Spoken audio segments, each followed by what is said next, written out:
Bonjour et bienvenue dans cette nouvelle vidéo du défi 21 jours pour devenir un investisseur immobilier zen. Je suis vraiment ravi de pouvoir vous accompagner comme ça au quotidien sur le chemin fantastique de la liberté financière. Alors hier, nous avons vu l'intérêt de transformer les difficultés en opportunités.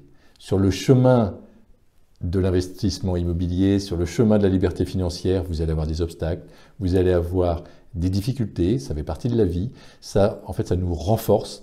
Donc si vous faites des erreurs, sachez que l'erreur est humaine, elle n'est pas là par hasard, elle est là pour vous aider à grandir et à devenir donc une meilleure personne et quelque part un meilleur investisseur immobilier. Alors aujourd'hui, nous allons voir l'intérêt de bien s'entourer. J'ai régulièrement la question de personnes qui suivent mes formations et qui me disent « Mais Ludovic, est-ce qu'il faut avoir fait de grandes études? Est-ce qu'il faut avoir fait des études pour réussir dans l'investissement immobilier? Ou Ludovic, est-ce qu'il faut avoir un QI, un quotient intellectuel élevé pour réussir dans l'investissement immobilier ?» Ma réponse est absolument pas. Absolument non. Non, à partir du moment où on comprend que la véritable intelligence, c'est celle de savoir s'entourer, de personnes plus performantes que nous. Chacun d'entre nous, on a nos points forts, on a nos qualités, on a nos défauts, on a notre zone de génie. Une fois qu'on a identifié notre zone de génie, on s'oriente dessus, on met le paquet sur notre potentiel, sur cette zone de génie, et on délègue en fait tout ce qu'on peut déléguer. Donc l'idée, c'est de s'entourer de gens plus performants que nous dans les domaines où on n'est pas très bon. De mon côté, par exemple, ça sera tout ce qui est technique, tout ce qui est administratif, où là, je vais chercher à m'entourer de personnes qui sont beaucoup plus compétentes et performantes que moi. Alors n'oublions pas que la confiance n'exclut pas le contrôle. Il est important, bien sûr, de vérifier les informations qu'on nous donne, qu'on ne soit pas trop naïf en fait, dans les décisions qu'on prend et qu'on les prenne à partir de bases saines. Il est important également de s'entourer de personnes qui nous motivent, de personnes qui nous permettent de devenir une meilleure version de nous-mêmes et il est important en revanche de s'éloigner des personnes qui nous freinent constamment, qui nous critiquent constamment. C'est pas forcément méchant de leur part, mais simplement parce que ça peut leur faire rentrer dans des peurs, donc ça peut leur faire quitter en fait une certaine zone de confort qu'ils vivent et certains proches, quand ils nous voient évoluer en fait, peuvent prendre peur. Mais éloignons-nous des personnes qui nous freinent, qui nous critiquent constamment. De mon côté, j'ai été freiné par ce type de personnes à certains moments de ma vie parce que je manquais de confiance.